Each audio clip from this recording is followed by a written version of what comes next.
In this video, we are going to talk about the life cycle of malaria parasites, Plasmodium species. As we can see from this map, it consists of 4 stages: sporogony in the insects, merogony, schizogony, and gametogony in the human body. First, humans become infected with the sporozoids injected by female Anopheles mosquitoes into the subcutaneous tissue or directly into the bloodstream.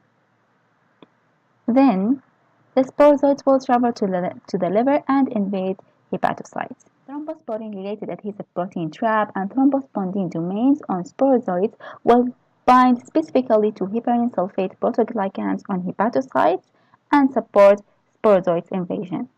Then sporozoids in each hepatocyte will develop to schizone that contains thousands of merozoites that will be released into the bloodstream.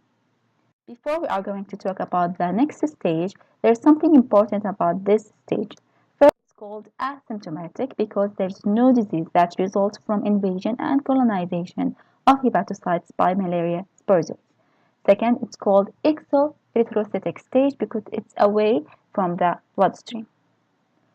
After the initial exoerythrocytic stage, Plasmodium falciparum and Plasmodium malariae are no longer found in the liver. Why?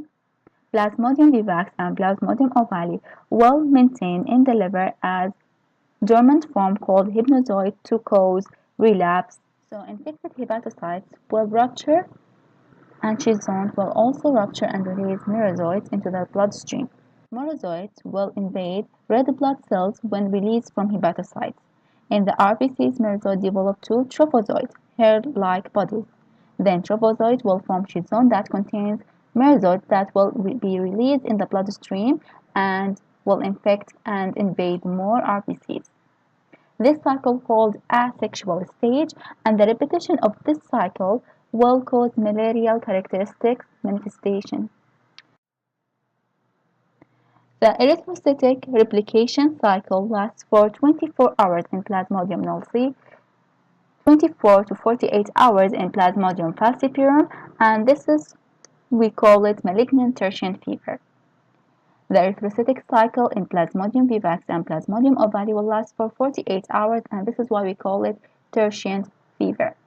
While in Plasmodium malariae, the cycle will last for 72 hours, and this causes quartan fever.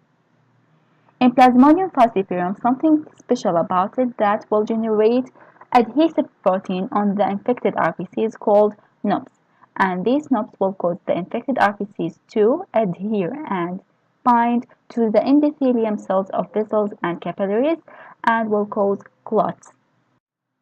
Clots which can cause organ damage. At certain stage of malaria parasites in the RBCs, very early trophozoites will initiate gametocytes. Gametocytes, we have 2 types of gametocytes: macrogametocytes, the female, and microgametocytes, the male. When the mosquitoes take the blood meal from the human containing gametocytes, these gametocytes will rupture and female and male gametocytes will combine together to form zygote. The zygote in motile form then will develop to ookinete, the motile form. Then a cell wall develops on the ookinete to form the oocyst. Oocyst then will develop to sporozoids. Then the sporozoids will invade the mosquito's body cavities and will make their way to the mosquito's salivary glands and are now ready to be inoculated into other humans and transmit malaria parasites. Thank you for watching. If you like this map, you can download it from the link below.